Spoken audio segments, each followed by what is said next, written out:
उसे नींद नहीं आ रही थी, तो अश्वथ को कैसे नींद आती? वो भी पूरी रात टिया के साथ जागता रहा।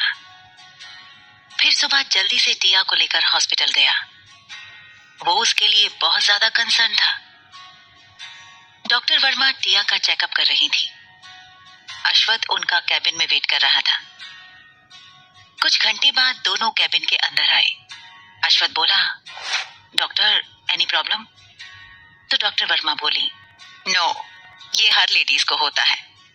आपकी वाइफ में आयरन की कमी है। ये प्राइमरी डिसमेनोरिया है। इसका किसी बीमारी से कोई कनेक्शन नहीं है।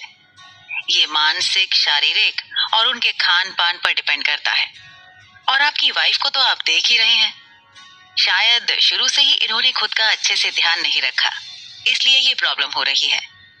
अच्छा हुआ आप इन्हें ले आए। जरूरत से ज्यादा भी पेन होना ठीक नहीं है।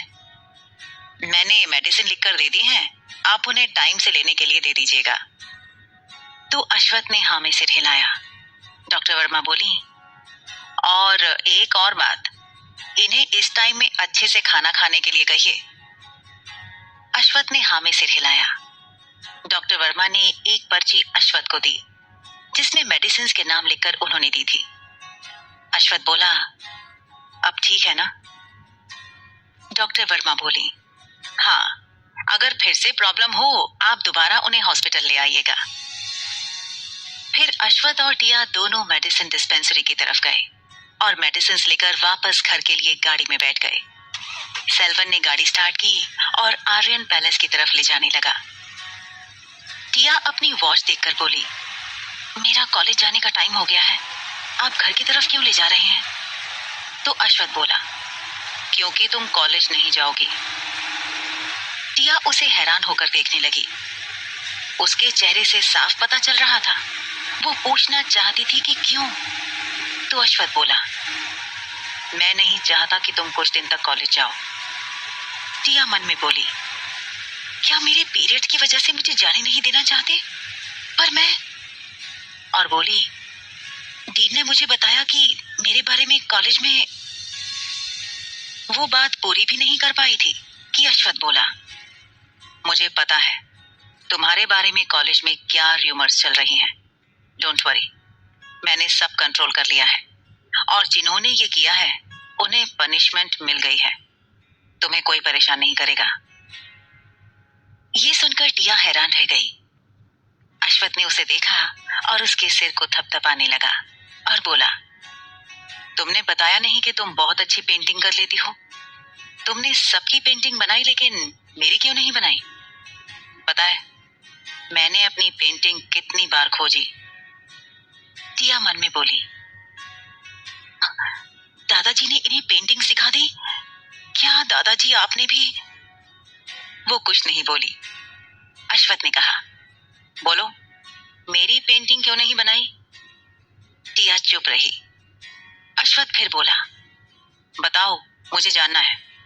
तुमने सबकी पेंटिंग बनाई, बस अपने हस्बैंड की नहीं बनाई। मैं वजह जानना चाहता हूं। टिया सिर नीचे करके चुपचाप रही। अश्वथ के बार बार पूछने से आखिर में वो चिढ़ते हुए बोली, हर टाइम ऐसे सीरियस एक्सप्रेशन लेकर रहोगे तो कौन बेवकूफ आपकी पेंटिंग बनाना चाहेगा? ये सुनकर सेल्वन अपनी हंसी रोक नहीं पाया। ये सच था, अश्वथ को टिया ने कभी भी हंसते हुए नहीं देखा था और वो तभी पेंटिंग्स बनाती थी जब उसका मन करता था और उसे कोई चीज अच्छी लगती थी तो उसकी पेंटिंग बना देती थी। अश्वथ उसे घूर कर देखने लगा। टिया सिर नीचे करके धीरे से बोली, आप उस टाइम नहीं थे, मैं। तो अश्वथ कुछ नहीं बोला। उसने कहा, कोई बात नहीं, आई कैन अंडरस्टैंड। और मन में बोला, दोनों माँ बेटी एक जैसी हैं। और टिया को देखने लगा।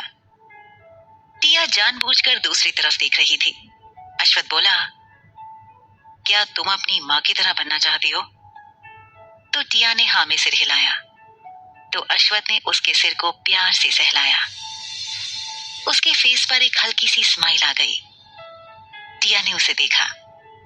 वो मन में खुद से बोली, स्माइल करते हुए इतने हैंडसम दिखते हैं, फिर कंजूसी क्यों करते हैं? फिर वो आर्यन पैलेस पहुंच गए।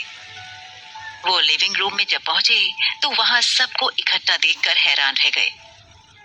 वो लोग आंखें फाड़े किसी चीज को देख रहे थे। अश्वथ बोला, क्या ऐसे आंखें फाड़कर देख रहे हो? कोई काम नहीं है क्या? तो आदित्य बोला, मुझे तो पता ही नहीं था कि मैं इतना क्यूट भी हूँ। और अपनी पेंटिंग दिखाई और जाकर टिया के पैरों के पास बैठकर उसके पैरों से लिपटकर पपी की तरह लिपटकर बोला, भाभी आप बहुत अच्छी हो। अश्वथ ने पेंटिंग को देखा। टिया ने सच में उसका लाइव क्यूट पेंटिंग बनाया था। ये देखकर अश्वथ को अपने ही भाई से जलन होने लगी। इनफैक्ट सबसे हो रही थी।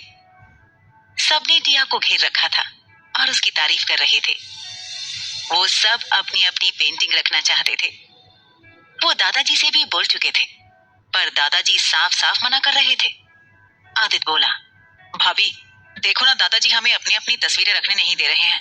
वो कह रहे हैं कि वो हम सबकी तस्वीरें अपने कमरे में लगवाना चाहते हैं। ये क्या बात हुई? तो टिया ने दादाजी को देखा और मुस्कुराई और बोली, मैंने उनके लिए ही पेंटिंग्स बनाई थी।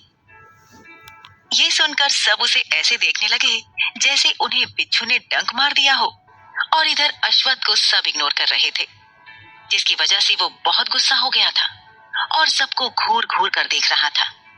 और अपनी लिटिल वाइफ को ऐसे इतने सारे आदमियों से घिरा देखकर और अपने सगे भाई को उसके पैरों से लिपटे देखकर वो अंदर ही अंदर जल भुनकर कोयला हो गया था। वो मन में बोला, मेरी बीवी को इस तरह से घेरने का क्या मतलब है? वो मेरी बीवी है, लेकिन उसने मेरी तस्वीर नहीं बनाई। क्या मेरी शक्ल इतनी खराब है कि वो तस्वीर नहीं बना सकती? पेंटिंग बनवाने के लिए क्या हंसना जरूरी है? पर सब तो कहते हैं कि मैं बहुत हैंडसम हूँ, तो इसमें 4 चांद लगाने के लिए क्या मुझे हंसना भी पड़ेगा? ओह नो, ये क्या बला है? वो भीड़ को हटाते हुए गया और आदित्य को घूर कर देखा। फिर अपनी लिटिल वाइफ का आर्म पकड़कर उसे अपनी बाहों में खींच लिया। सब लोग उसे हैरान होकर देखने लगे। प्रत्युष बोला, हमें पता है तुम्हें जलन हो रही है, हमसे भी क्या जलना, हम यंग मैडम को खा नहीं जाते। तो अश्वथ ने उसे अपनी आईब्रो चढ़ाकर देखते हुए कहा, वो पेंटिंग्स दादाजी अपने कमरे में लगवाना चाहते हैं, वो उनकी विश है। तुम लोगों को तो खुश होना चाहिए। तुम लोगों की इतनी अच्छी पेंटिंग मेरी बीवी ने बनाई है और मेरी ही पेंटिंग नहीं बनाई। ये लास्ट वर्ड उसने एक एक शब्द चबा चबा कर कहा था। सबने उसके लास्ट वर्ड को नोटिस किया। उन्होंने भी नोटिस किया कि उन सब की तस्वीरें थी, लेकिन अश्वथ की तो थी ही नहीं। सबने टिया को ऐसे देखा जैसे टिया ने किसी का खून कर दिया हो।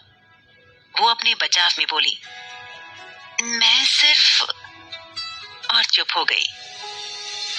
तो आदित्य अपनी प्यारी भाभी का बचाव करते हुए बोला, आई थिंक भाई क्यूट नहीं है ना, इसलिए भाभी ने उनकी पेंटिंग नहीं बनाई। और तो और हमेशा सीरियस एक्सप्रेशन लेकर घूमते रहते हैं। भाई कभी हंस भी लिया करो यार। जरूर इसलिए भाभी ने आपकी पेंटिंग नहीं बनाई होगी। देखिए सारी पेंटिंग्स को, इन सब में हम खुश हैं। देखो देखो। अश्वथ ने आदित्य को देखा। उसे ऐसा लगा जैसे उसका भाई उसका मजाक उड़ा रहा हो। अगर हमेशा ऐसे सीरियस रहोगे तो ऐसा ही होगा। अब आपकी शादी हो गई है भाई, भाभी के साथ ऐसे एक खड़ूस टीचर की तरह तो मत रहा करो। सब उसे देखकर मुस्कुराने लगे। टिया बोली, मैं फ्रेश होने जा रही हूँ, और वहां से निकलकर सीधे स्टेयर्स चढ़ते हुए रूम की तरफ चली गई। तभी आदित्य बोला, भाई प्लीज दादाजी को मनाओ ना कि वो भले ही इन लोगों को उनकी पेंटिंग्स ना रखने दे, लेकिन मेरी पेंटिंग मुझे रखने दे। मुझे मेरी पेंटिंग और मेरी शक्ल बहुत प्यारी है। मैं इसमें कितना क्यूट लग रहा हूँ। मुझे मेरी पेंटिंग चाहिए। और अपने घुटनों के बल चलते हुए अश्वथ के पास आया और उसके पैरों से लिपट गया और अपने मोटे मोटे आंसू बहाते हुए बोला, मैं तो आपका प्यारा भाई हूँ, आप इतना भी नहीं कर सकते? आपके पास तो भाभी है, वो आपकी पेंटिंग बना ही देंगी। पर मैं रोज रोज तो क्यूट नहीं दिखता ना, वो मेरी इतनी क्यूट पेंटिंग दोबारा थोड़ी ना बनाएंगी। और तो और कल से मुझे ऑफिस भी जाना है। इस बच्चे के साथ तो जुल्म ही जुल्म हो रहा है। आप मुझ पर ऐसा जुल्म नहीं कर सकते प्लीज भाई। और दहाड़ मारकर रोने लगा और उसके पैरों को छोड़कर फर्श पर लेट गया और हाथ पैर मारते हुए रोने लगा। सब लोग उसे ऐसा करते देखकर एक पल के लिए तो डर ही गए।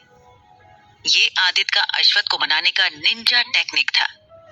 वो ऐसा करके अश्वत्थ को मना कर ही रहता था। अश्वत्थ बोला, तुम इसलिए रो रहे हो क्योंकि दादाजी तुम्हें पेंटिंग रखने नहीं दे रहे हैं। तुम क्या जानो, मेरी बीवी ने मेरी ही पेंटिंग नहीं बनाई। इस बात का मुझे कितना दुख हो रहा है, तुम क्या समझोगे? तो ये सुनकर सब हंसने लगे। ओरियन बोला, बिग बॉस, अगर आप ऐसे सड़े हुए एक्सप्रेशन फेस पर लेकर नहीं घूमेंगे तो शायद यंग मैडम आपकी पेंटिंग बना दे। आप कभी हंसते भी तो नहीं हो। आप हंसते हुए कम ही दिखते हो। आपको पता है, आप हंसते हुए बहुत हैंडसम लगते हो। तो अश्वत्थ बोला, तो क्या मैं अभी बहुत बुरा नजर आ रहा हूं? तो आदित्य बोला, आप बात पलट रहे हो भाई। आपको आपकी खूबसूरती की पड़ी है।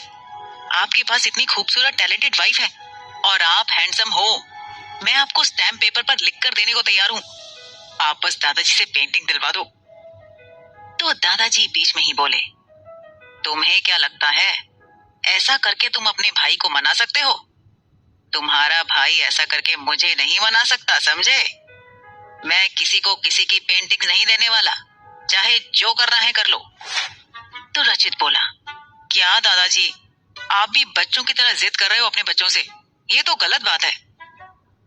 ये सुनकर दादाजी ने सबको घूर कर देखा, जैसे सबको अपनी छड़ी से मार मार कर अधमरा कर देंगे। सबको उनका इंटेंशन समझ आ गया। कोई उनसे मार नहीं खाना चाहता था। सब चुप हो गए। आदित्य भी उछलकर खड़ा हो गया और अश्वत्थ के पीछे जाकर छुप गया। दादाजी बोले, चुप रहो, मेरी पोता बहू तुम लोगों की दूसरी पेंटिंग बना देगी, समझे? और चले गए। इधर यूनिवर्सिटी में हर कोई शॉक था कि टिया के बारे में जो अफवाह कॉलेज में फैलाई गई थी वो इतनी जल्दी कंट्रोल कैसे हो गई। और तो और, जिसने ये न्यूज फैलाई थी उसे प्रिंसिपल ने उसके पेरेंट्स को बुलाकर वार्निंग दी थी। सहाना ने अपनी एक फ्रेंड से ये काम करवाया था। सबसे ज्यादा तो सहाना शॉक थी कि टिया को क्लीन चिट मिल गया था। और तो और, उसे अव्यांश को खोने का डर भी लग रहा था, क्योंकि उसने टिया को देखा तो नहीं था, लेकिन उसे पता चला था कि टिया अपना मेकओवर करके वापस आई है। और तो और, वो अब पहले जैसे की तरह बहन जी नहीं रही।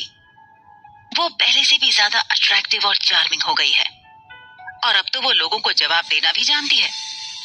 वो अव्यांश से बोली, बेबी, क्या तुम अब फिर से अपनी एक्स गर्लफ्रेंड के पास चले जाओगे? मैंने उसे देखा तो नहीं, पर सब लोग उसी की बात कर रहे हैं कि वो पहले से ज्यादा इम्प्रेसिव हो गई है। और तो और, सब लड़के अब उसे इम्प्रेस करने की सोच रहे हैं। अव्यांश बोला, मैं क्यों उसके पास जाऊंगा? उस 2 कौड़ी की लड़की की इतनी हिम्मत कि उसने मुझे किक मारी। उसे तो मैं कहीं का नहीं छोड़ूंगा। वो अपने आप को समझती क्या है? इतनी हिम्मत उसमें आई कहां से? पहले तो हर बात चुपचाप मान लेती थी, जबान तक खोलने की हिम्मत नहीं थी, लेकिन अब उसने मुझे लात मारी। डोंट वरी बेबी, मैं उसके पास नहीं जाऊंगा। तुम मुझसे ज्यादा ब्यूटीफुल हो, वो तुम्हारे सामने कुछ भी नहीं है। तो ये सुनकर सहाना को तसल्ली हुई। वो बोली, ओह baby, you really love me so much, और उससे लिपट गई। सहाना और अव्यांश को रिलेशनशिप में आए हुए ज्यादा दिन नहीं हुए थे। दोनों अमीर फैमिली से थे।